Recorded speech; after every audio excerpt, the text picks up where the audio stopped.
Famcast Media. Bitch. You wanted the best, you got the best. The hottest podcast in the world. From the dungeon. With your hosts, Mark A. Bernardo and Dee Rotten. Don't miss out, cause you will be left out. We would be honored if you would join us.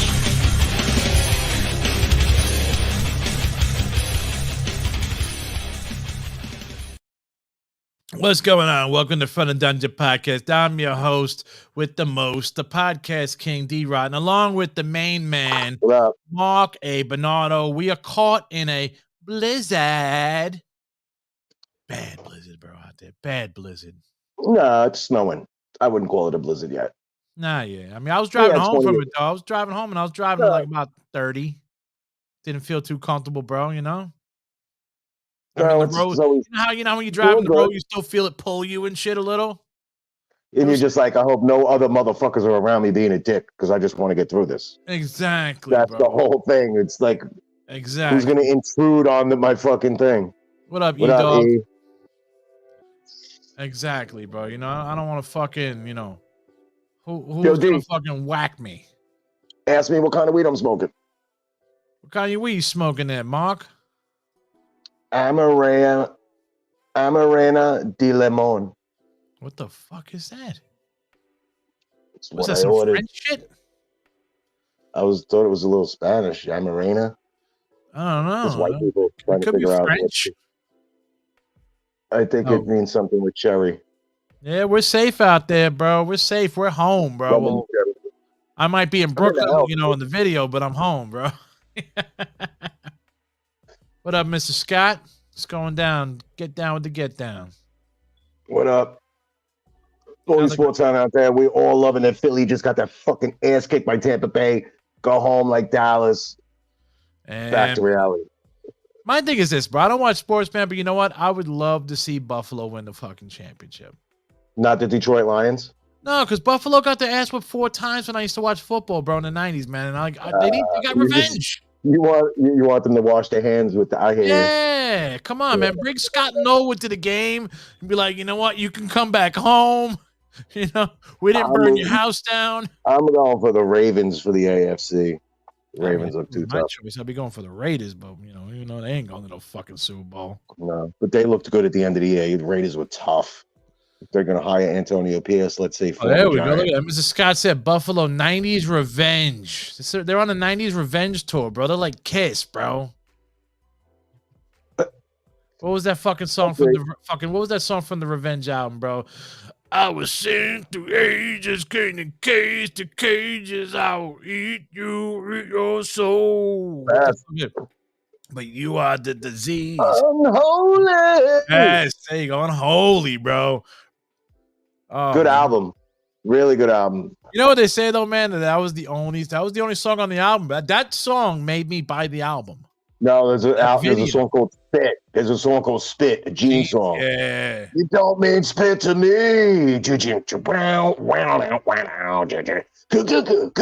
It's nasty, dude. That was the last. Then Paul comes in. I've got long hips and sweet lips. That was the last Kiss album that actually had balls. It's good. Dude, I saw the tour. It was fucking banging. It's good shit, dude. I heard it. No, they had an album after that, Carnival of Souls, that was fucking really heavy. A lot of people hate it. I'm not listening to it. It's good. I heard it was grungy. I heard it was metal-y. grungy. It's an album, bro. There's a little bit of flavors. There's a song, Gene has a ballad on it. That's great. It's about somebody that killed himself, bro, like a friend when he was younger. That's what people don't understand, dude. It's like certain bands, bro. It's like, bro, you ready spit your load already, like 20 albums ago. Try it, right. Now you just, you're fucking, it's not following a trend. You just get influenced. You're going to try it. I watched, it's a good interview on YouTube, man. Watch Desmond Child, the songwriter, bro. Tells some tremendous stories. Oh, he wrote every song we know from everybody. So he tells all the stories how dude looks like a lady became that. These dudes were writing fucking groove into the ladies. I was like, what? Aerosmith? Yeah, that was their song, Groovin' to the Lady. Desmond Child was like, nah, and then something happened where they went to a bar, they saw a dude that looked like a chick, and it was like Vince Neil. And they were like, dude looks like a lady. And he was like, that's a song. But then they got uncomfortable, Aerosmith, because they were like, I don't know how the gay community is going to feel. Desmond's like, dude, I'm gay. This is great. This is a great song. You got to hit. So then it got them through. That was the hit. And plus, remember that was the theme song for Mrs. Doubtfire.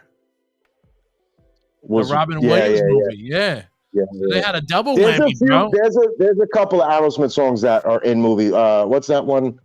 My True Romance. They come winging into California. It's an Aerosmith song. Dude, Loving in an Elevator has to be in a movie.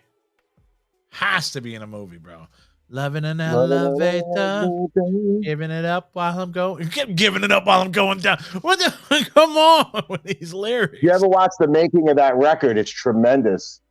They show you it's like just as good as the Funky Monks, the Peppers record. You know, it's one of those us making a record, man. We're swinging to the grunge, man. We got an hour here, Mr. Scott. We got an hour. We're swinging. In Mark Bernardo's world, grunge never happened. He listened to all the bands that were already out, and he didn't treat it as a category of its own. They were just bands that sucked or didn't suck. And I moved on. Mark all day Mark dreams about grunge. I'm telling you. Yeah, how it didn't happen. I was listening to Ugly Kid Joe, Menace to Sobriety. I was listening to every rock record that was getting crushed. Oh, Jesus. By fucking grunge. I had those records. You were the one keeping them alive, bro. Like, I'm gonna buy this album. Straight up. Me, like 4 dudes. Every state has those 4 dudes that connects to 17 dudes. 17 times 50, that number. You know, this is fucking 180 of it. You just bought them their mansion. Yeah. Oh my God. Oh, he goes, I understand in my world, head PE and new metal doesn't exist. This fucking guy. Why you gotta fuck with me, Scott? Why you gotta fuck with me, Mr. Scott? There you go. Why you gotta mess with my new metal, bro? I didn't say nothing. Like some people don't like grunge. I didn't say nothing. I'm over here stuttering now, bro. It called me fucking stuttering D. Holy smackaroonies, bro. Stuttering D. Let's bring that up. You'll start interviewing people and stuttering like Stuttering John. Is it true? If the ketchup farts, can you smell it? There we go. Nirvana, Jam, Garden, Chains Forever. I don't think Alice in Chains is a grunge band, so you could just wipe them off your list. I really, just because they're from Seattle, they're not grunge at all, bro. Metal. That's a full-fledged rock band with flavor. It's not grungy to me. There's a few grungy flavors, but it's not. It was the funny thing is, bro. Kim Tile, whatever the guitar player from Soundgarden said, he's like, we never called us, and nobody called themselves grunge. He was like, that's the fucking the news people called it grunge. Right. Grunge. They were just like, we were just a diverse scene, you know, like different styles, you know, everywhere, bro. Yeah. How about? He said they're hybrid, the perfect mix of 80s and 90s, Alice in Chains. Just like this weed. Hybrid mix of. Alice in Chains is more hard rock and metal. Yeah. To me, the alternative bands that make a grunge is probably Nirvana, and there's other bands that are not as big as Soundgarden. And like, I don't even think Mother Love Bone's that grungy. It's another good rock album. It's a good fucking record. Never liked them. Like, it's not. Never liked. Yeah, I like that record. One record, one shot. You're up. It's not as good as Snot's one record and out. You're into the obscure stuff. Love shit. It's musicianship, dude. That's the 2 dudes that are in Pearl Jam, bro. Yeah, I know. Jeff and Matt fucking Stone. The musicianship. I didn't love Pearl. I think Pearl Jam's more of a. I think they're a regular band, but I'd put them in the grunge category for some reason. Pearl Jam's is rock and roll. I don't even know what's grunge, like what style. Because I mean, Nirvana, they had their Bleach. Grunge rock. Bleach was metal, kind of. Nevermind was pop rock. You know what was these guys? Punk rock girl, the Dead Milkmen. What would you call like stuff like that? Dead Milk. I never heard of them. No. Mother Love Bone was glam grunge. Yeah, I would agree with that. Yeah, it was good. Yeah, I don't think that guy Andy was gonna be no rock star, the singer. He ain't no Eddie Vedder, bro. Yeah, after I watched some of the documentary, yeah, it's 50-50 on that. There's a lot of drug fueledness, and it was local. It was very local. Yeah. You didn't know how it was going to approach the masses. I mean, a lot of those bands up there were just like low. I mean, just except the big four: Chains, Soundgarden, Nirvana, and fucking Pearl Jam. They were the only ones that like stood out. Yeah, but there was other bands like Screaming Trees and other bands on the scene. There's they stood out big enough to get out of the bubble. Melvin's a grunge. Gluey. I don't know this. This dude Gluey knows cool Porch band. Treatment sums up the origins of grunge perfectly. I guess that's a Melvin song. Must check that out one day. I don't know. I don't even think that I ever go to a show that was. No, I never been to anything like that. Some grunge like that was like this is a grunge fest or not? I don't think it was. Well, Lollapalooza was kind of that. It was supposed to be that. Yeah, I didn't see that. It's an album. Gluey Porch Treatment. It's the album from the Melvins. Gotcha. You don't follow Melvin. Let's look up that cover. Let me see. Although the Melvins rock compared to bands that like I'm like like The Cure. I would listen to the Melvins over The Cure. Whoa, you're crazy, bro. No, I'm not. In my head, I look that I don't listen to both, but now that I look, I go, oh yeah, I totally. Somebody sent me a Cure tip. Your boy Johnny B. I was like, dude, who the fuck is this? Grandpa Al Monster? Are you serious, bro? And it was that dude. I was like, I don't know The Cure. If somebody sends me a picture of this band playing and it's The Cure, I have no idea. Especially when the dude's like Grandpa Al Lewis stuff, and you don't look right. Yeah, I have no idea what's going on. All right, so I know this dude has white hair now. The Melvin's dude has all that crazy hair. Like, I see him in interviews. Like, I watch stuff. I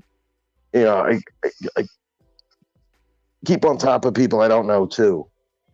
But oh yeah, here they go. Yeah, they're rich as fuck though, man.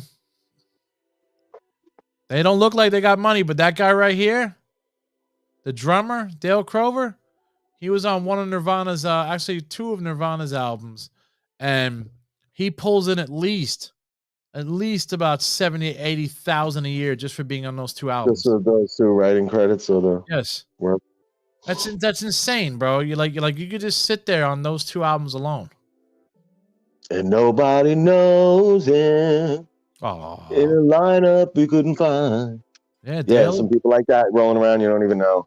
Dale is set for life. Even the former drummer before Dave Grohl, bro, fucking Chad, what is his name? Chad Channing. He's set for life, dude. Just from when he's on the first album, and after Nevermind blew up, everybody bought the first album, and then plus when he killed himself, everybody rebought everything all over again, all over the world. So these guys are set just for life. Laying down tracks in a flannel shirt. Yeah.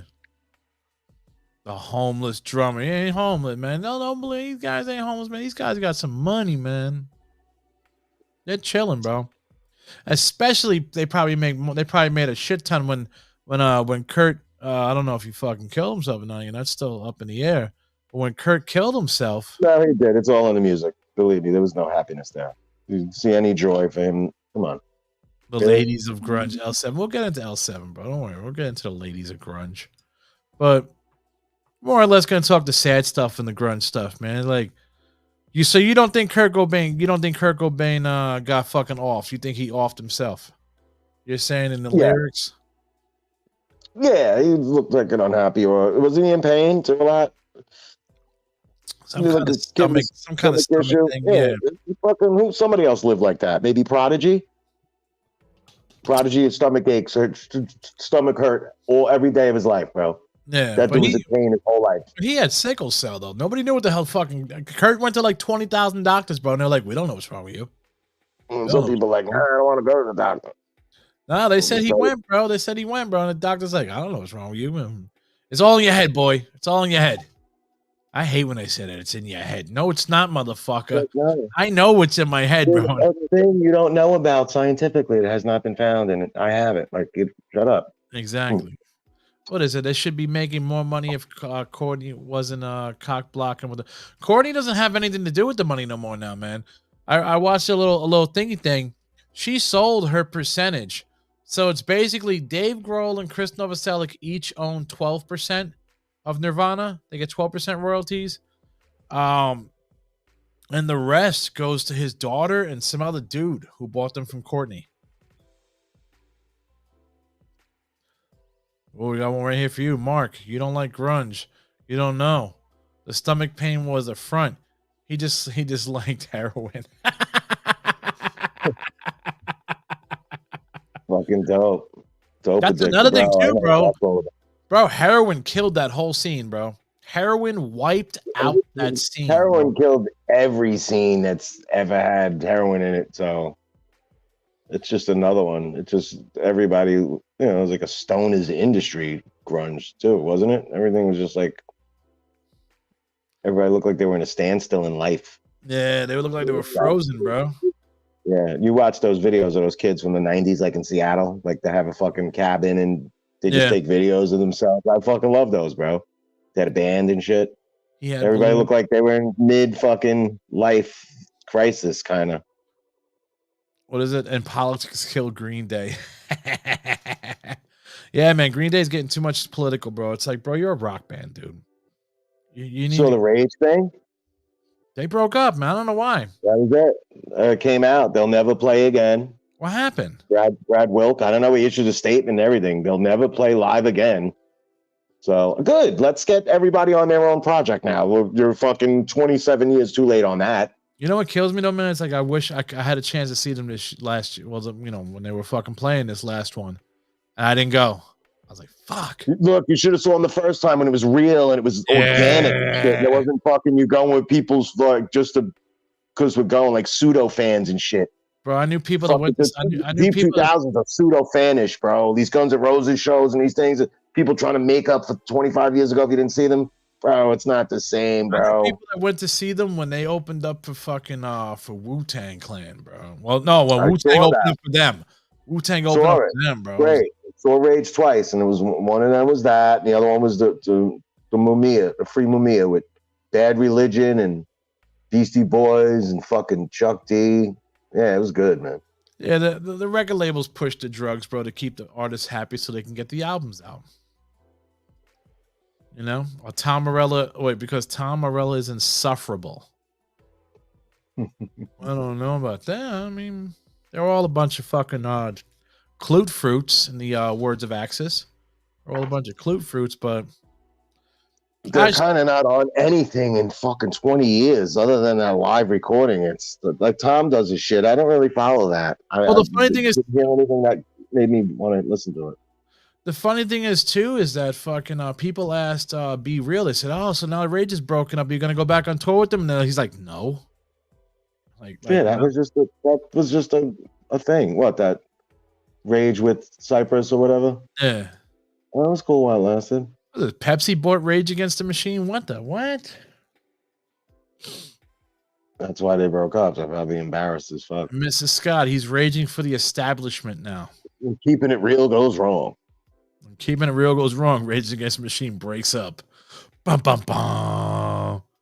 Oh, Eric is 100% right. Pepsi bought Rage Against the Machine. What? Hold up, man. Let me see this, man. Hold on.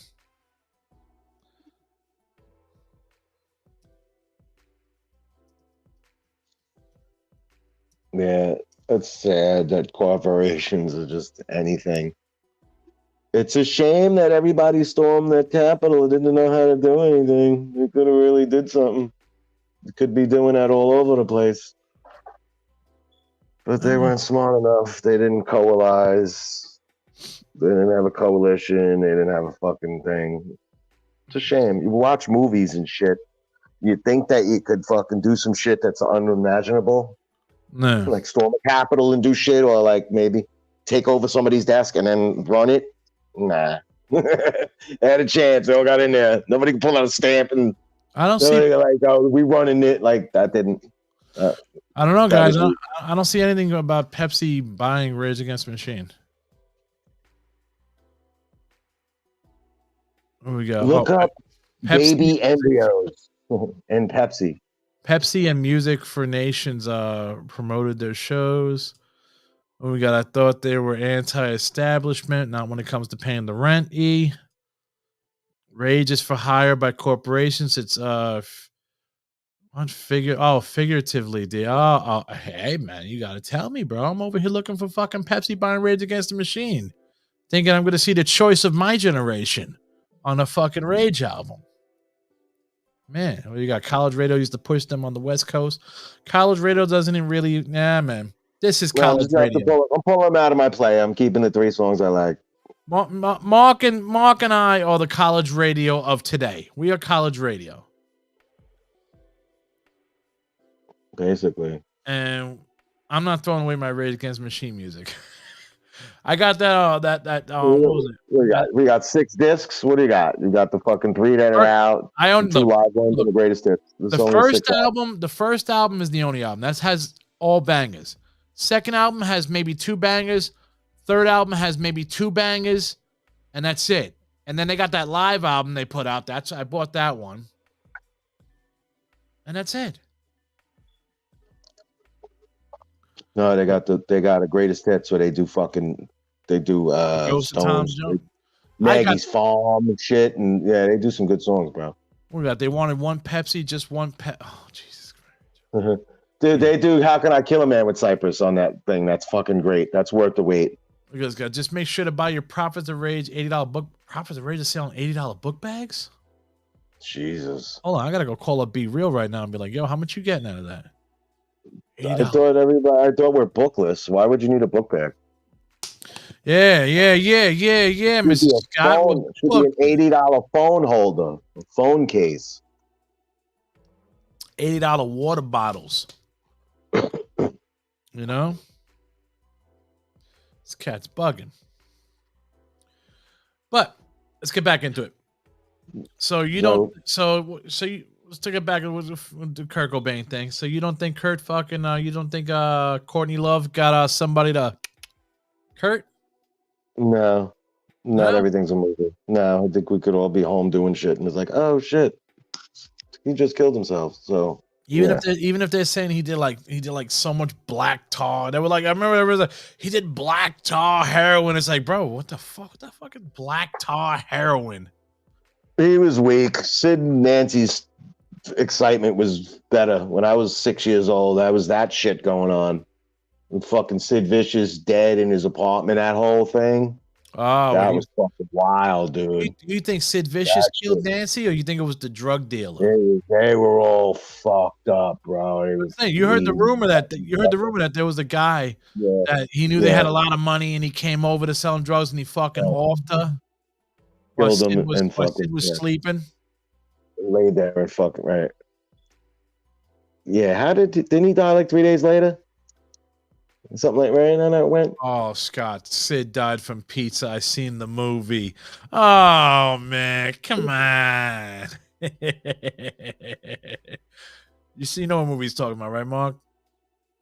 Fucking Gary Oldman, right? Yeah, they fucking he's downtown at Exchange Place, and he goes to a pizza shop when Exchange Place was all dirt. And he was down there, and he had the little kid on the bike and shit, and he went to go get a pizza, and he walked off with the kid on the bike or some shit. And then they were like, oh, Sid Vicious fucking died. Nancy must have did something to get herself killed. Yeah, man, she was telling everybody she had a lot of money from Sid Vicious show that he did because she was managing everything. Everything. They were all shooting dope. Yeah. It's just that you can't go nowhere. You can't. It's no story when you're all shooting dope. Everybody's bullshitting anyway along the way, bullshitting. Everything becomes what hotel was that? What hotel was that? Some in New York, like some famous, not famous. 15th Street or 14th Street or something. I know you get out the train station, you walk down the block. But I heard that they said that place is haunted because there's so many people that died there.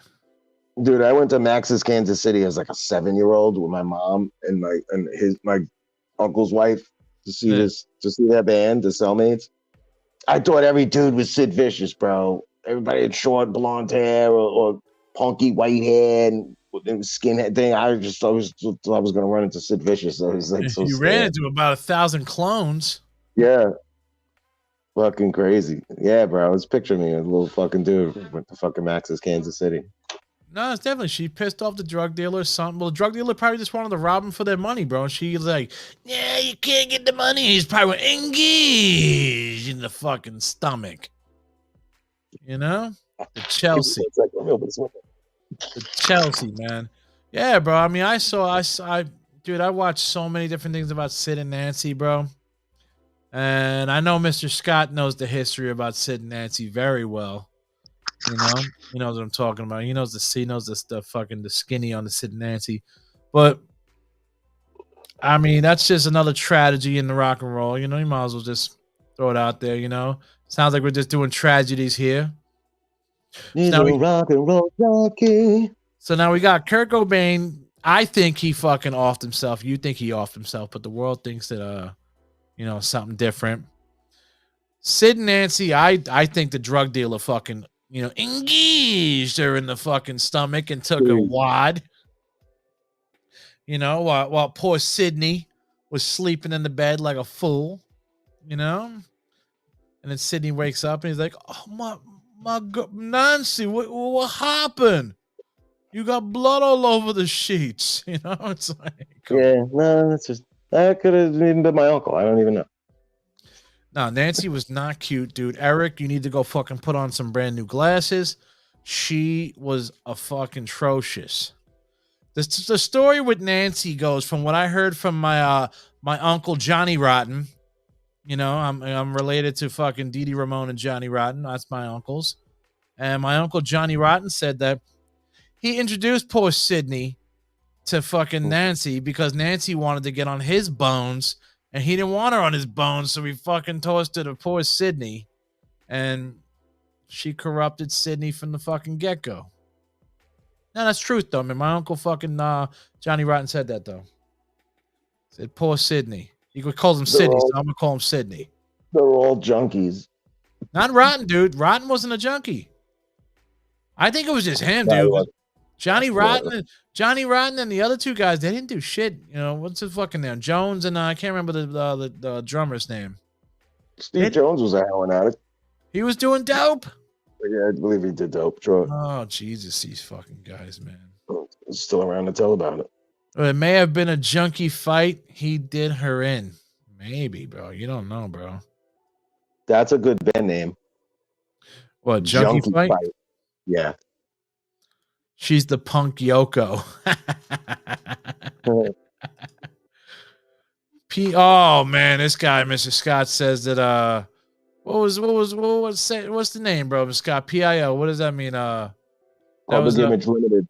Yes, Johnny Rotten's other band after the Sex Pistols, Mr. Scott says, is a great band and very underrated. Steve Vai played on a PIL record. Steve Vai played on a record with Johnny Rotten? Yeah. Get the fucking... Now I really got to go listen to this fucking band. Sorry. The only thing I don't own by Steve Vai, but I know he played on a Public Image Limited record. Let me see here. Hold on a second.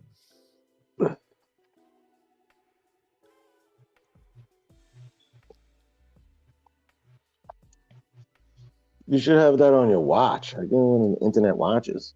No, I don't do that. I don't do that watch. Do that? Just like I don't do the fucking earphones. Yeah, you're bugging, dog. You're bugging. Wires, fucking. You got a phobia or something, man. I don't know. I'll try to help you out one day, man, with this phobia. But what we got here? Public Image Limited. What we got? There's a lot of people in this damn band, dude. Let me get down to the nitty gritty here. Let me get down.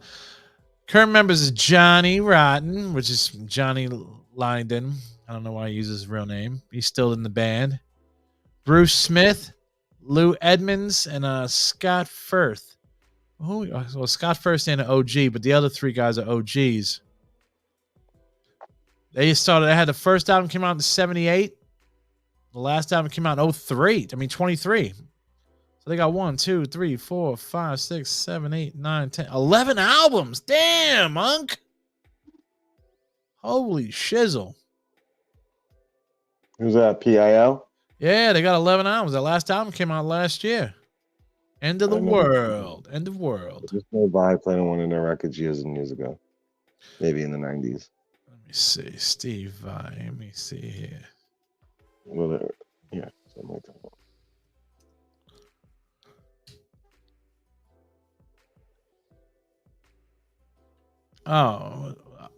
Oh, he played on a song, Ease. There you go. Yeah. Okay. I'm gonna say that was maybe around the time after on the Roth. Hey, mama. For the Roth. Oh, when he took a little break from Roth or during Roth? Well, like probably before that. I'm thinking. What year was that record? Oh, I don't know. I closed it out. Hold on one second. What are you doing, mama? Come on. What do you want? Oh, it's the cat. Yeah, no, there's a couple of them. This one's Pixie though. This one's my shadow, bro. She's what do you call that? When they're connected to you, bro. She's connected to me. Don't ask me why she connected to me, but she what do they call that shit, man? They fucking like link themselves to you, whatever. She's my fucking not telepathically, but she's we're connected forever now. Yeah, because she knows you feed her. No, not even that. Dude, she sleeps with me and everything, bro. She when I go to bed, she jumps on the bed right next to me, bro. It's it, man. That's my little kid. What we got here? Songs to start with. Seattle, Rise in Punk Image. Look up the cover for their 1992 album. Oh, let me see who of okay, let's see. Public Image.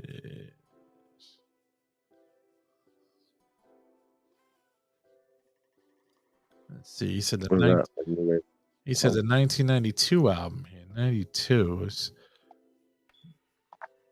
Oh Jesus Christ! What the hell is this, man? Mark, we might get banned from the internet, dude. Get ready to get banned, Mark. Pill. What the hell is this? Yeah, it's like the furry tongue, right? That's what it is. I believe so. That's the album. He said that's the album, bro. Or is it a furry muff? I'm thinking Muff. Man. This was their 8th studio album. The Los Angeles Times wrote that Lydon has been able to stay somewhat current by rock and roll persuasively and directly. His still considerably bile towards such germane targets as censored. Yeah, I guess it's a fucking muff. Jesus Christ. I love it though. Badass. What we got here? Eric is over here. Telepathic? No, not telepathic, man. She's fucking. We're linked. We're linked. You know, since day one. What we got? Do you think? LinkedIn? Yeah, we're LinkedIn. We're like LinkedIn. Do you think there will ever be another band that will blow up in the NYC, New Jersey scene? It's hard to say. No. Looks like a jock strap. There probably is, but you're not 18 and going to all the clubs and watching bands. Because when I was in my shitty band, there was more kids showing up for some other band that just rang. But it was just a scene in New York. Yeah. We have 80 people, and we're here now. That's what that was. And then when we went on, there was just a few stragglers from that. But you know what I mean? Like, I don't know. I don't think so. Right. Who's the last band from New York to blow up? What's the last band from New York to blow up, like, of some sort? Last band? Yeah, he just, like, what are you going by? Who's the last band from New York to blow up when there was no music? Like, oh, my God, we don't even know what's going on. But it's going on in New York. Like, when was the last time that happened? So you got me, bro. Yeah, that's what I'm saying. Punk scene in New York? Nothing. I mean, 70s? Like, is he talking about the Ramones? Is he talking about, you know, what? Living Colour and Dream Theater from New York? What? They blow up. They're in fucking playing all over. New band? What does he mean? Scott wants us to give us your top 5 grunge bands. 5 so you can't say just big 4. I don't even know 5. My first is Alice in Chains. My second is Nirvana. My third is Soundgarden. My fourth is I have to throw fucking Pearl Jam in there. My fifth would be, ooh, man, I would say Mad Season. That's because that's Mike McCready from Pearl Jam and Lane Staley. Yeah, lifeless dead, that unclean bed. I'm a Soundgarden and Alice in Chains guy. I saw them both live. I'm into those.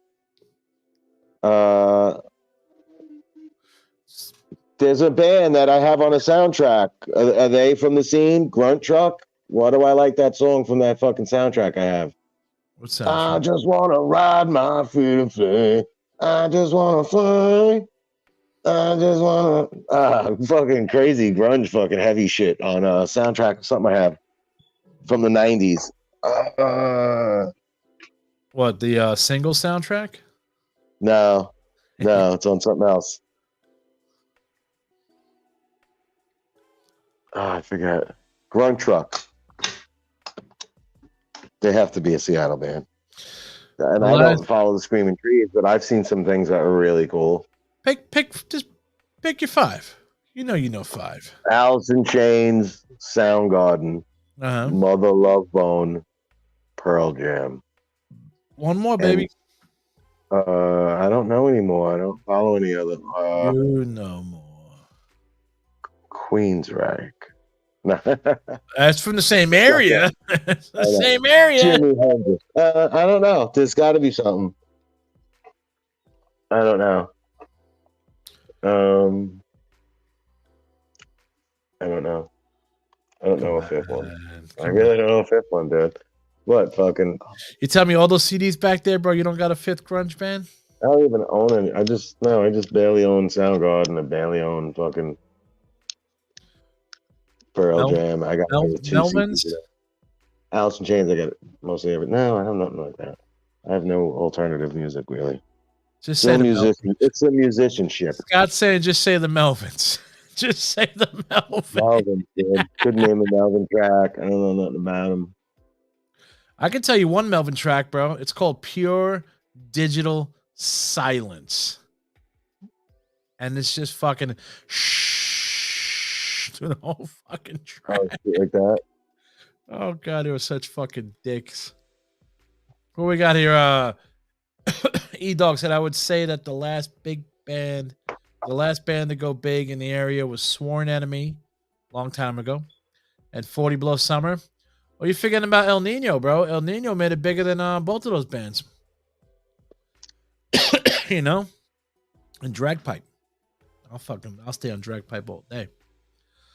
Well, we got Call Me a Cheater, because I said the main 4. Would you consider the Melvins as grunge? They're the Godfathers, dog. Yeah. The Melvins are the Godfathers, no matter what. Oh, we got. I think they were on the Jerky Boys soundtrack. He's saying that one. No, I don't own that. Talking about. No, it's on PCU. I think the PCU, that soundtrack, if I'm not mistaken. Oh, don't forget about Thursday. Thursday's from East Coast, Jersey. I don't know what you're talking about. Thursday, the band Thursday. Yeah, that Grunt Truck, bro. That song. Let me see. From the PCU soundtrack. Heavy. It's actually probably in the movie. Yeah, it's a band, Grunt Truck. Okay. Yeah. Was that other band, Grunge? Who's the one where they do fucking a totally movie out of a video? Oh, Grunge Truck is American. They're a grunge band, 89 from Seattle. Yeah. Vocalist Ben McMillan and drummer Norman Scott, both previously from early Seattle sound pioneers Skin Yard. While in Skin Yard, Norm the drummer also Briefly joined Soundgarden and collaborated with Chris Cornell on a lesser known band. Wow, okay. So they were around. Who's the band? Are these guys grunge? Because if they are, I'd put this on the list. Wait a minute. Dude, they were on Roadrunner Records. What's the band? Not Cake. Something before that. Fuck.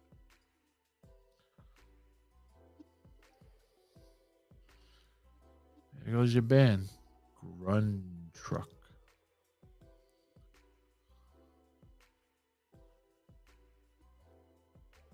Oh. I'll have to check this band out too.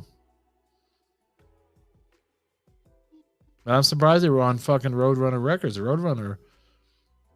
I don't remember Roadrunner signing grunge bands.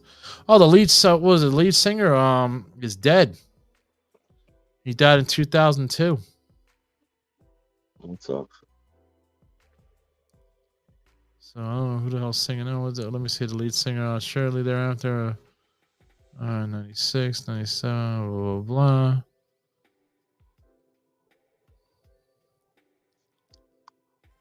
Doesn't say. Oh, Ben Miller died at 46 from complications related to diabetes on January 26, 2008. Fu Manchu. Is that grunge? Fu Manchu. Fu Manchu was not grunge. Fu Manchu was... It was 80s though, man. Fu Manchu was kind of... It's not though. They were like punk alternative kind of. They have like, that one song. They have a throwback to this movie in 1976 with Matt Dillon. Like Husker Du. Right. Those they were like Husker Du and shit like that, man. You know, like the not the germs.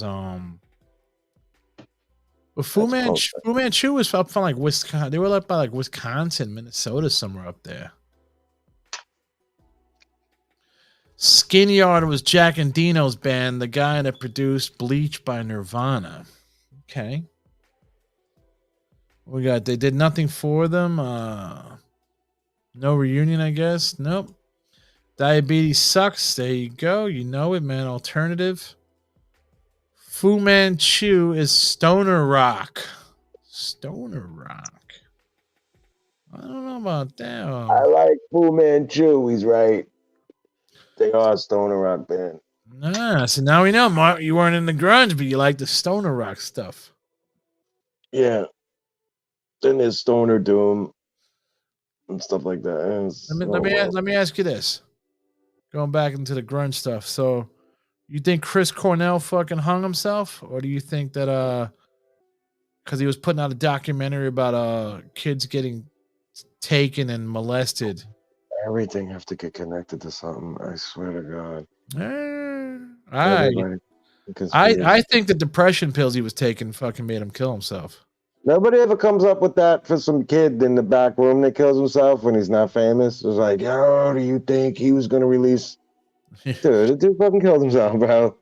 And like, I don't know. Everything because somebody's famous. They're just like, oh, Jeffrey Epstein walked on the step where he went. So it's, you know, like, come on. Like everything's got to have something. Everything's got to have a connection. Yeah, and it don't. And it don't. Because it don't. Sometimes it just don't. And it don't. Dun, dun, dun, and you don't. What about Chester killed him and then Chester killed himself? Like, why ain't anybody throwing that out? I could have made that up and just went like, okay, yeah. Then everybody go, yeah, he did. Because in that video, I saw what he said. Now that'll, you know, and it just, dude, people's heads are all fucked up, bro. E-Dog wants you to pass the ball. I'll go through the comments a little bit. Fu Manchu hung out with Queens of the Stone Age guys. Okay. Cool. Fuck no, man. Okay. He got off by like... See, Eric thinks he got fucking offed. But he's one of these young conspiracy kids. Are you 40 yet? Are you 40 yet? I mean, look at it like this too, man. He was taking mad like depression pills and shit like that. Yeah, So they're all linked to some kind of background of something chemically going on in their and when you take those bro. pills, man, it's like the side effects of those pills are suicide. No, right before you take the pills, everything, the Epstein book and all the files come out, and you kill.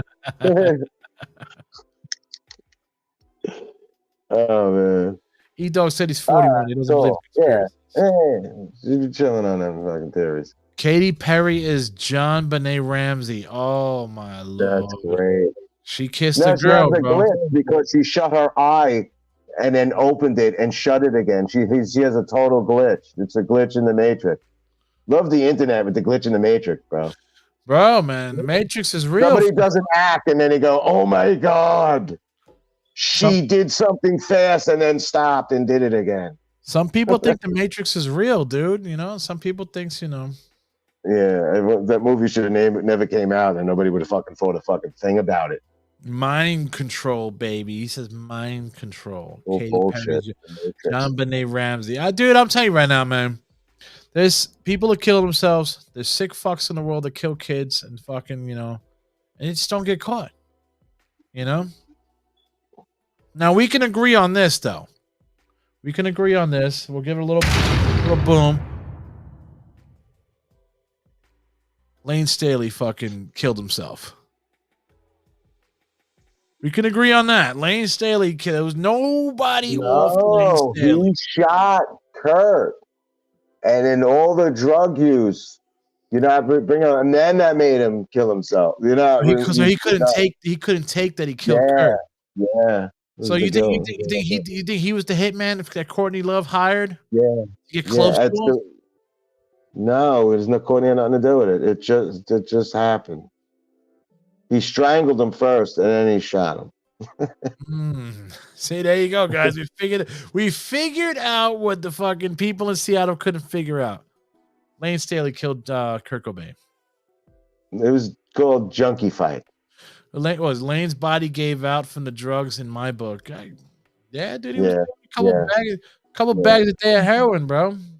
I always looked at Jerry Cantrell a little funny. It was like, you sure you want to be wheeling this dude out here, like kind of near the end? I was like that. I was a little kind of mad at Jerry, like where I'm like, wait, do you just sit here and go like, you just tune out until he dies and go like, he's fucking doing drugs? You know, when they were recording their last song, did that fucking unplugged, they said that fucking they said that well, he still had his fucking teeth in that unplugged, bro. So he didn't really fucking lose. He wasn't dying that quick. Yeah. But so everything is... But they were fucking but they said that when they were recording their last song, like he was supposed to be in the studio like let's say 4. He didn't get to the studio till like 11. You know, and they like, you know, he's just like doodling around and this and that and this, like, and then they said Jerry Cantrell yelled at him like a fucking kid. Get your shit together, basically. You know, we're trying to record a fucking song here. You know, and yelled at him for fucking, you know, being so fucked up. I guess that didn't work. No. Kurt taking a shower is what killed him. This fucking guy over here, bro. He didn't lose fingers either. Oh, yeah. A sad story about his last few years. Yeah, Lane Staley, bro. Like the only one I actually saw him was like we were talking about it was Mike Starr. And he was saying that, you know, like they knew he was alive because every couple of days he'd be taking a certain amount of money out of his bank account. And the management was watching it and shit. So that's how they knew he was alive. But they said that fucking he told Mike Starr when Mike Starr came over that he's like, I'm dying. He's like, I see because his girlfriend overdosed, his fiance overdosed. And he said he kept seeing her coming to him every night saying, let's go. And he's like, you know, his time was coming soon. Damn. Dude was a good looking guy until heroin. Yeah, Lane Staley, bro, was fucking. Your time is gonna come. You know, that guy could fucking, and they said that guy has so many more tracks that he recorded on 4 tracks and shit that Alice in Chains won't let the family put it out. And they said he got a lot of songs. Well, no, that's why Chris Cornell killed himself, because he stole those songs. So Lane Staley killed Kurt Cobain for a fucking certain sum of money from Courtney Love, and then Chris Cornell offed himself because he was hiding the Alice in Chains tapes that Lane Staley fucking had. Like, everybody do their research. The story's out there if you follow it. If you quit your job and spend enough time, you could find the answers. Look at this, bro. Look at this, bro. He fucking said, hold on, let me see. Do I still have that on here? Oh, yes, I do. Yes, I do. Here we go. Watch out, Pixie. Come on, mama. Come on, go ahead. Watch this. He did this. He died the same day Kurt died, April 5th. We're in the Matrix, baby. So fucking what Scott's saying is that Lane Staley died the same day as Kurt did on April 5th, many, many moons later. Seattle is the worst place to be famous or be in a band. You might be right, Eric. Stay away from Seattle. You know, I went to Seattle. And those are not the number one answer. The number one is to be a drug addict. Yes. There's no sun. It's like a never ending fucking no goodness. I tell you this though, when I went to Seattle, bro, well, I had a layover in Seattle. I went to go see the grunge store in the airport. It was closed. Kind of pissed off because I wanted to go buy something from it wasn't a grunge store. It was I'm sorry, it's oh god, it's Sub Pop. Sub Pop has a store in the airport. And I wanted to go buy some stuff, man. It was closed, bro. It was pretty fucking weird, man. Their shit's pretty gnarly though. The Seattle airport is pretty gnarly. You know, it's nice, bro. I ate a sandwich in Seattle. That's me in Seattle. I ate a sandwich in the Seattle airport. That's my Seattle story. Let me guess. You were sleepless there. Yeah, I was sleepless there, dude, because I spent 24 hours up in the airport over in LA because I got stuck on a layover. Well, not on a layover. My plane wasn't going nowhere. So I got stuck there for 24 hours, bro. And I wasn't sleeping in the airport, dude. So I was up all night wired, dude. I was drinking mad soda, mad coffee and shit, man. I was like, I'm up. You know, it was crazy. Yes, I was sleepless there. Laughed my ass off. It's true, man. It's true, bro. Like Kurt Angle said, it's true. It's damn true. I stayed up all night in fucking Seattle. Well, in LA. Then when I went to Seattle, it was I think a couple hours layover. It was all right though. It was cool. You know, got to spend some time in the grunge fucking hometown, you know. But yeah, so who now wait. Now your boy from Mother Love Bone, who killed him, or did he die of an overdose? Andy Wood. You know, he died in an overdose. They're all dying of overdoses. You don't think Chris Cornell killed him? That was his roommate. No, Jeff Ament killed him because he had Eddie Vedder in the wings. See, we're figuring all the Seattle stuff out, man. There's a lot of connections. A lot of connections going on. Yeah. Well, that's what happened. What's up, Scribble? Yo, man, we just figured out, you know, well, we have Lane Staley killed Kurt Cobain because Courtney Love paid him to. And then, who do we have?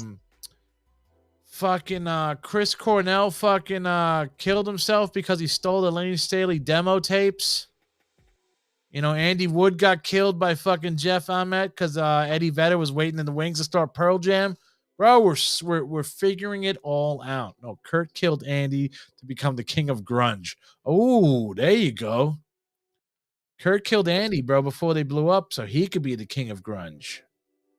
All right. Well, we're getting it on here, baby. Pearl Jam's second drummer killed them off for being fired from the band. Oh, I love Dave Abraziz.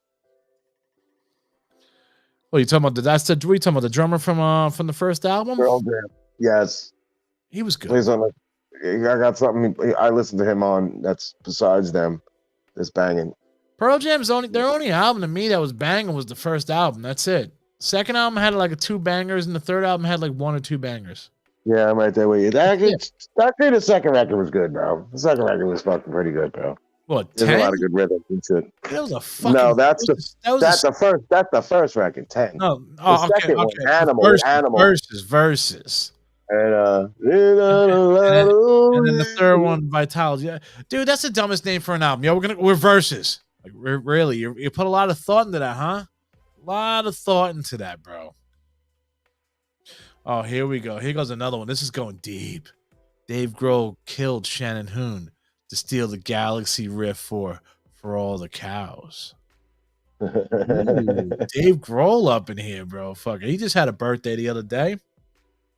You know, Dave Grohl. I think it was yesterday on the 14th. Dave Grohl fucking had a little birthday. How old? Dave Grohl? Is he older than me, Game? Is he older than me? Let me see. Dave Grohl. Born in 1970, earlier or later? I would say 1 year or 2 years older than me. Let's see here. Dave Grohl. 55. Yeah, 2 years older. 69. He was born in 69. Oh, he's 1 year older than me. I'll be 54 this year. That's right. Damn. So who you That's off? crazy. Who you offing to steal a riff or steal some demo tapes? Who you killing? It's the cool thing. Beastie Boys. I'm gonna be the third Beastie Boy. I'm gonna send tapes in and audition. There's no killing, and I'm gonna be out. Scott said he can't drive. 55. Oh my lord.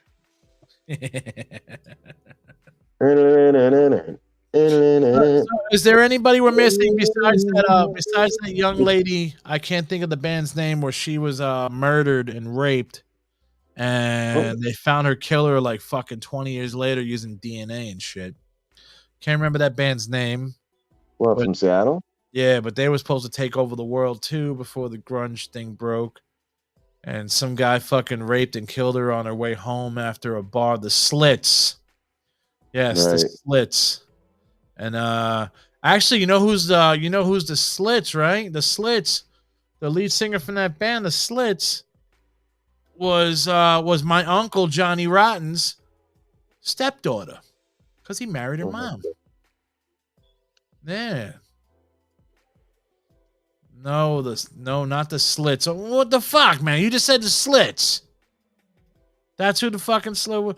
Make up your mind here, Mr. Scott. If you're throwing that information, make sure it's right so we can fucking, warp it around for you, and let the world think that, we're figuring shit out over here. We got to figure everything out. We're trying to figure out why Seattle had so many people getting killed. It's all a connection. It's a big connection, bro. I'm telling you right now. To Firmament, it's like it hits them wrong. Nothing leaves the firmament, right? Let me see. Grunge band. So these people are swallowing firmament. Okay. I got you right here. Okay. I'm gonna make it all up. Her name was Mia Zapata, and she was in the band The Gits. The Gits. There you go. The Gits. Yes. Okay. Oh, there you go, Scott. You got me, bro. I was a letter off. Mia Zapata. Catherine Zapata. Okay, from The Gits. She was murdered and raped walking home from a fucking pub right before the band was going to get signed. And she said they were going to blow up. And, they found the fucking... What are you scratching my chair for, honey? Come on. And they found... These cats love scratching the chair.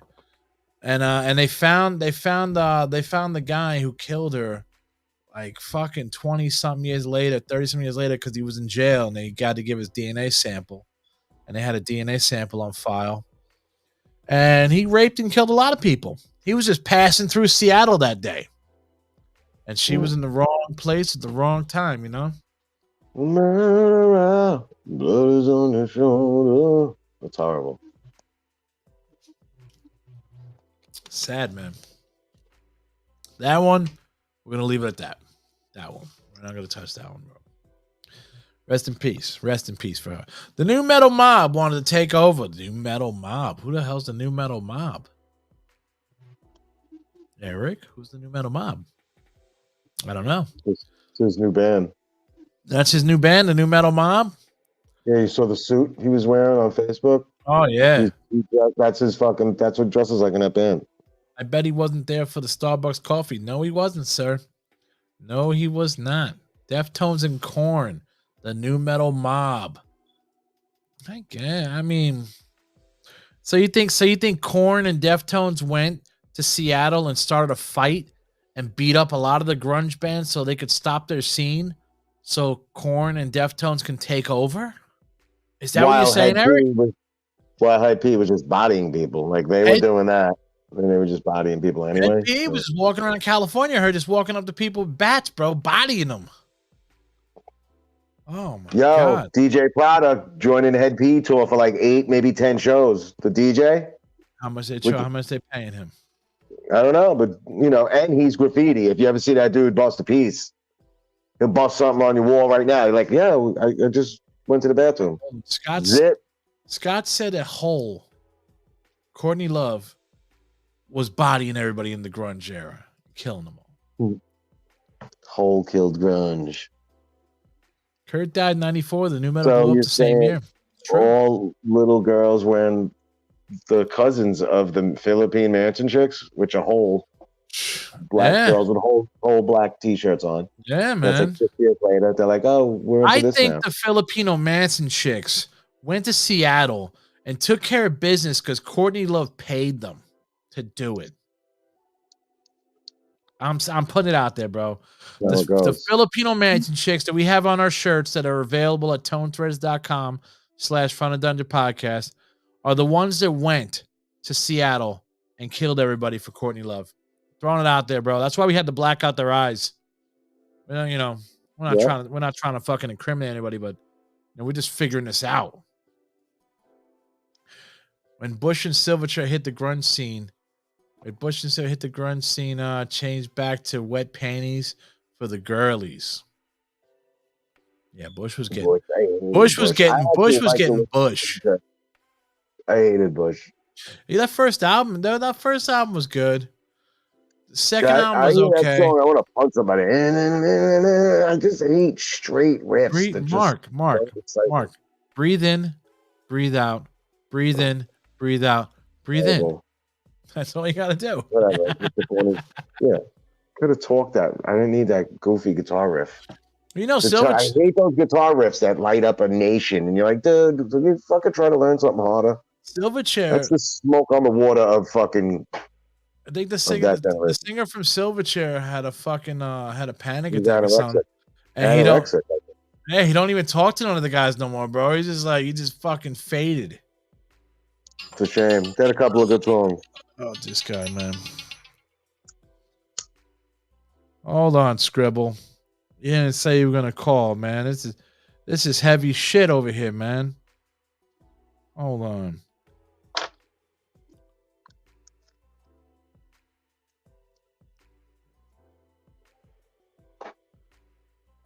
Scribble.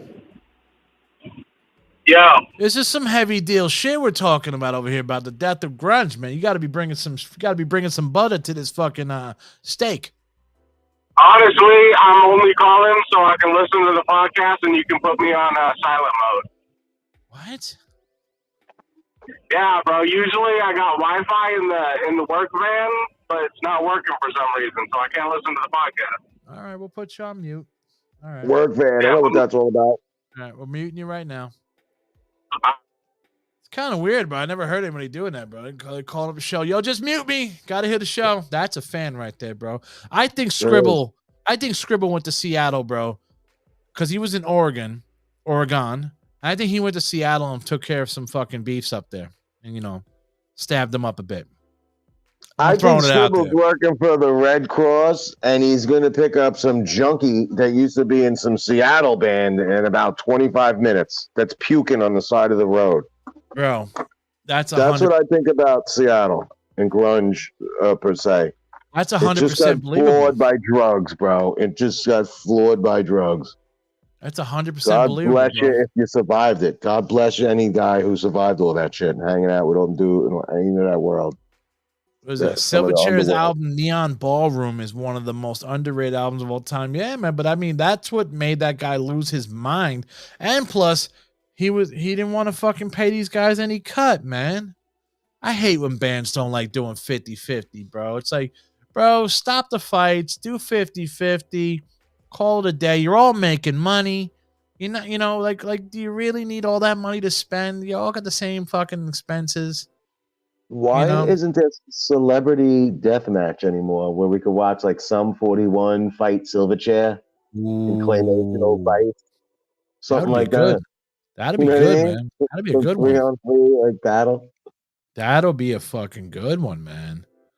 Let's get some 41 versus 90s. But no, but that's 4-on-3 though, man. That's a little bit off. It's all right. But they'll find a way to kill that one thing and then make it an even fight. They'll kill it's a 4-on-3, and then the thing comes down and crushes the dude and goes, "Hey, we have an even fight." They're gonna kill the Indian guy, bro. They're like, "We're killing the Indian guy first, bro." Boom. There we go. Start off the fight. Remember that? That was funny. There's a bunch of those that are ridiculous. We got Scott here. Scott, Daniel Jones. Daniel Jones? I thought it was Jones. Said he didn't want to be known as the Silverchair guy. That's why he quit. Now what is he known as? He's known as the Silverchair guy who fucking quit. They put out a documentary, right? And he didn't want to be involved in the documentary of Silverchair. It's like, what the fuck, dude? Like, really? These guys you grew up with. And you're like, I don't want to talk to you no more. I don't want to be in the Silverchair stuff. It would have been cool if he would have pulled something like he was like the guy from Soap going, "I'm not here now." Oh, he would have been like this. He was invisible. Right. I'm not here right now.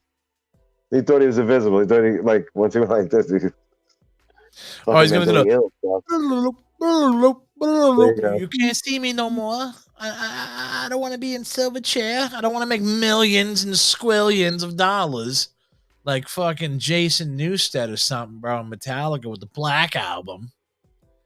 Start packing lunches and shit, because I'm cheap. While Lars and everybody else are eating lobster dinners, I'm over eating bologna and cheese sandwiches. It's like, bro, you could have been enjoying some lobster dinners with the dudes, bro. Were you ready to eat bologna? Jason Newsted, bro, did not go out to eat or do anything with the Metallica guys during the Black Album because he was brown paper bagging lunches and they were eating lobsters. Why? By choice? Yeah, because he wanted to save all his money. He was like, this is a once-in-a-lifetime opportunity. I don't know when this is going to end. I'm bagging all this money. So he was brown paper bagging lunch. Oh, here we go. What's better, post grunge or Post Malone? What the fuck is post grunge or Post Malone? The fucking guy, dude. Wow. Oh shit, man. I don't even know what to say about that shit with that kid. When I watch, I'm like, "Ooh, Post Malone? What is Malone? everybody hearing?" Yeah, first of all, this dude doesn't look like that's the voice coming out of him. That auto-tune shit, it kills me. I hate people who use the auto-tune. It doesn't look like the dude's voice. Like, make the thing, tune it to what he would look like. It's like so off. It's like it's ridiculous. I can't stand that whole auto-tune. I thought it was funny when Fred Durst made a song called Auto-Tune and he used auto-tune for the whole song. That was cool. That was on the last album, man, but we all have a band where there's some cool part of the song in the middle of the song where there's some vocal thing that he used auto-tune for the part, and then it's not there anymore. That's how you use auto-tune. I tell you this stuff, man. I'm not gonna song, not to bank your whole vocal shit off of it, bro. I'm not gonna shit on Post Malone, bro, because Post Malone during the fucking pandemic did a whole fucking Nirvana set, and that motherfucker can play guitar, dude. He's not no bullshit. You're better than him. Chill. He's all right. But I mean, I don't all listen. right. I don't listen to none of the music, so I really don't know what Post Malone sounds No, like. but all I know is if any of you guys have a kid, just get near the front of the stage at these things and have your kid cry like a fucking baby for one of his Converse sneakers or some shit, because he'll give it to you. And I don't know what kids do with it. With my left fucking foot, like the movie. But yeah, you could ask Post Malone and he'll go, "Oh, okay." And he suckers up to his fans and gives them his shoe or guitar. Look what Scott said. Scott said, Post proved he can make good music. He just chooses not to. I mean, I guess I've never heard any song from Post Malone, bro. You're missing out on millions, D. I guess. I guess, man. I don't know. I never heard a Post Malone song, man. I mean, he's a cool dude, cool guy, man. I enjoy listening to his interviews. He's very knowledgeable. I don't know. I think auto tune has a thing that just changes something to kids that make them love it and they want to just attract. I just don't see it. I'm just not hearing it. I just don't get it. Johnny Riff's got a nephew, bro. King Pife. Good kid. But he does everything in auto tune, bro. And like sometimes I'm just like, bro, just be yourself, man. You know, you don't have to use auto tune. You know. Especially if you got a good voice, like you don't have to. It's just that industry standard. People think if I don't measure up to, that's where you're done. Yeah. When he had that hit in the Doritos commercial, dude. I've never seen it, and I'm not gonna go out and look for it because I mean I don't want to. I don't know. I feel cool that I've never heard a Post Malone song. I feel pretty damn cool. It and I watch it and I do and I go you forget because 10 minutes later you're like, wow. This is really bad. This is not matching up. I mean, maybe we're not meant to get it. And then the stuff he's talking about, it doesn't match up to what the kids' problems are. Like I see kids saying mimicking shit that's like that don't even what you do though. Oh, here we go. I mean? It's so stupid. Auto-tune is the modern day version of our generation's Digitech whammy pedal. I guess. I mean, I loved when Korn used the whammy pedal, so I don't know, man. Maybe they're using auto-tune wrong. No, it's like. Yeah.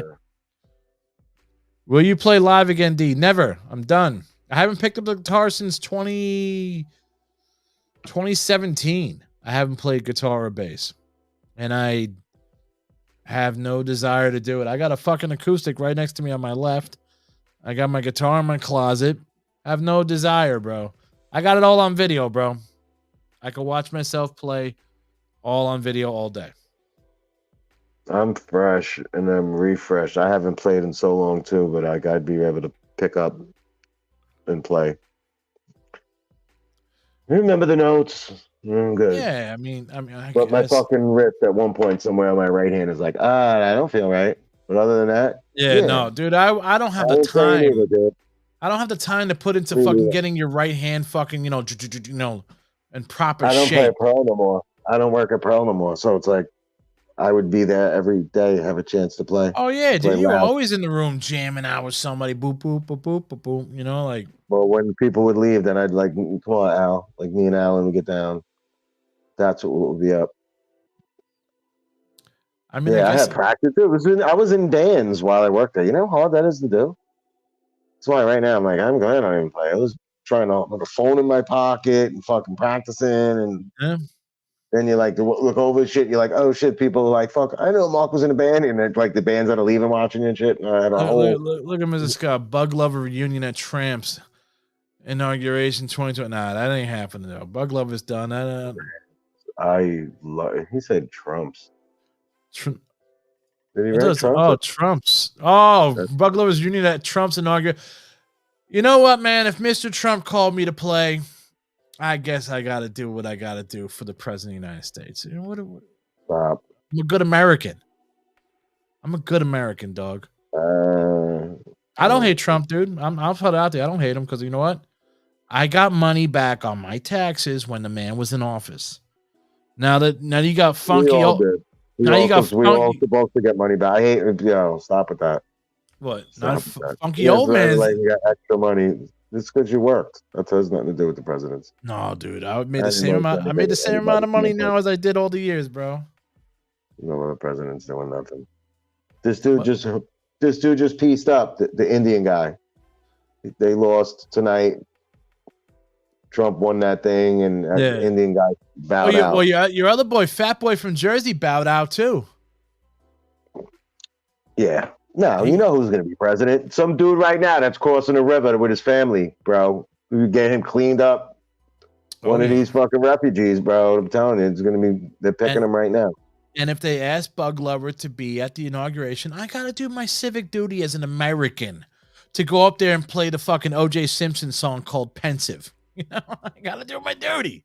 You know, come on, man. Shit, maybe I'll have OJ and Al Callens up there fucking saying, "We know you did it.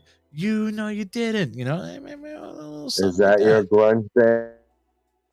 No, that was that's my punk band, Bug Lover Punk. Well, pop punk, I guess if you would call it. It's up in the ether, man. It's out there on the Underground Sounds YouTube page, bro. If anybody wants to fucking see it or hear it. Mr. Scott produced the video for the Pensive song. You know, we did the fucking, you know, the video and stuff, man. So, yes, I do know Mr. Scott. I do know who he is. Was there like this band? I don't know. Was it Insects? No. I picked that name Bug Lover in fucking sophomore year of high school. It's in my yearbook too, bro. I said I was gonna be a big famous rock star in the band Bug Lover. So I mean, kind of, you know, something, you know, it's out in the ether. So it's like, you know, Bug Lover video, yes, Bug Lover. Actually, you know what, Mark? Let me see. Oh, fucking for the masses here. I don't know if it's gonna come out good because we got the thing on here, but let me see.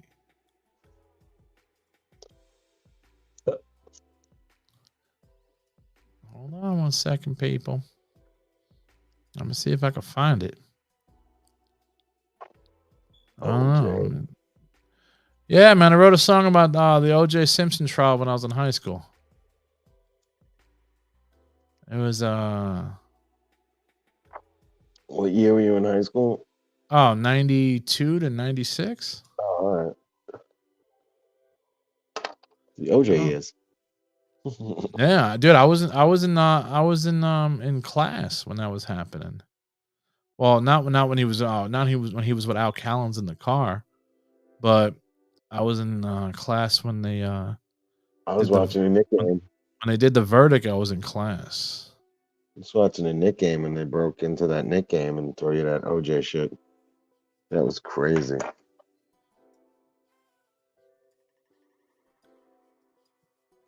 All right, here we go. Hold on a second. Let me see what happens if I take off this. Let's see the audio. Take off the. Is there an echo? Something. No, we'll see. Muted. All right, we'll bring it up. Play the video for you, Eric. From Bug Lover. This is Pensive. We got it there. All right, here we go. We'll play it for you folks. Here we go.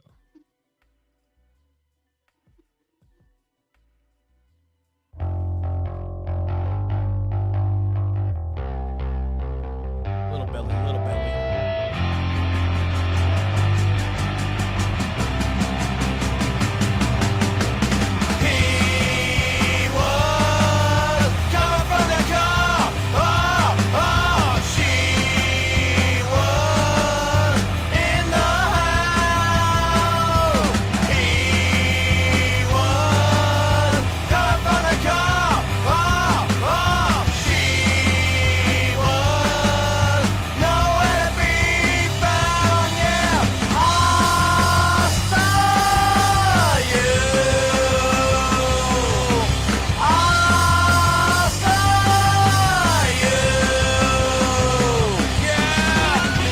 Jury in the above entitled action find the defendant Orenthal James Henson not guilty of the crime of murder.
course. Oh, come on, dude. You know we did it. Mm-hmm. Now, That's great. to elaborate on what I was saying at the end, it was, you know you did it, we know you didn't. Because it's basically you found innocence, so all right, we know you didn't do it, but you know you did it. Trying to be cute in high school. Trying to be very cute in high school. I don't know how it worked out, but yeah. But the funny thing is that song was written when I was, during the OJ trial. So what was that, junior year of high school? Or senior year of high school. But I didn't do the video till maybe like fucking 15 years later. You know? Right. We didn't have that technology when I was in high school. Ain't nobody had no fucking computer when I was in high school, bro. What we got here? We got some comments. Here. What we got? O.J. Simpson, or as I call him, a free man. What a life that is. Laughing out loud. I remember that day. It was a Friday. Yep, and I was in fucking senior English that day. The Rangers won the Stanley Cup. Yes, they did. I had a little league game on that Saturday, and there was a dead body on the Hudson next to the diamond that we played. God damn, bro, where the fuck were you raised? Holy shit, leaving dead bodies on the diamond.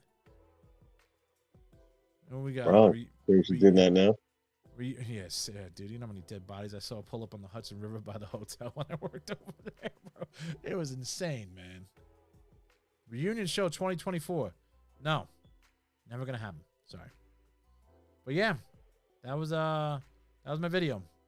Pensive. I have a friend that's trying to wants to do a reunion from band from 1989, and he keeps posting, and they're not doing it, and it's like he's putting up a picture of the guys and with a thing going, the reason why he ain't doing it is because of him. And I was like, dude, it's like 30 years later. Just like the dude maybe ain't got time. That's funny though. It would be cool. I found it funny. It would be because cool, of this guy. It would be cool, but Mr. Scott played drums on the album. Mr. Scott's nowhere around. And two other, it was just basically me and Mr. Scott on the album. But I'm saying the live band, none of us really talk. I just talked to Mr. Scott, but yeah, it was fun. We played one show. We played the Cove. And we rocked out the Cove. I was like about 197 pounds when we played the Cove. Oof, that was fucking crazy. What we got, bro? Everyone was watching Body Float, but it was stuck on a low tide. The game was still going on until my team started to play. That's crazy. Where was it at, though, Eric? Where was it at? New York? New Jersey? Hudson River, no? Oh, that's right. You said Hudson. So, yeah, okay. What happened to New York? Club Chrome. I never heard of Club Chrome. You heard of Club Chrome, Mark? No. I don't know. With a K. With K's. Spelt with K's. He was in New York, uptown Manhattan when that happened. There you go. All right. So, we're at a good hour and 24. It's a good time to get out the door. Me busting out some rhymes. You're going to want some more. Dee Rotten never going to do the 2024 reunion tour with Bug Lover because it's a big bore in my life because I'm in war with the IRS and all the other mofos coming to my town. All I dream about is getting down with the Get Down. Scribble, put me on the next album. I'll make you a mill. You're going to be happy. You'll throw me a fucking couple bills. I don't know. But yeah. All right, Marky B. It's that time of the week. That's right. Anything to do? We're going to be back tomorrow. We're coming back tomorrow, guys. We're coming back tomorrow. 7 to 8. Don't be late. Because we're going to fucking make you ejaculate through your mouth with the milk. Because I'm Dee Rotten. And that's Marky with the hilt, the gun. Pull it out. Let's go to Walmart, make little girls shout. Say, give me that, give me that, give me that all. Give me your cash, bro. I fucking hit you with the balls. I don't know. But yeah. Yeah. Oh, Too man. much. Too much there. All right, man. We'll see you guys tomorrow, 7 to 8. Don't be late, bro. Me and Marky B, we always got the date straight up. We will see you guys tomorrow. Mark. All you guys. Peace. Deuces.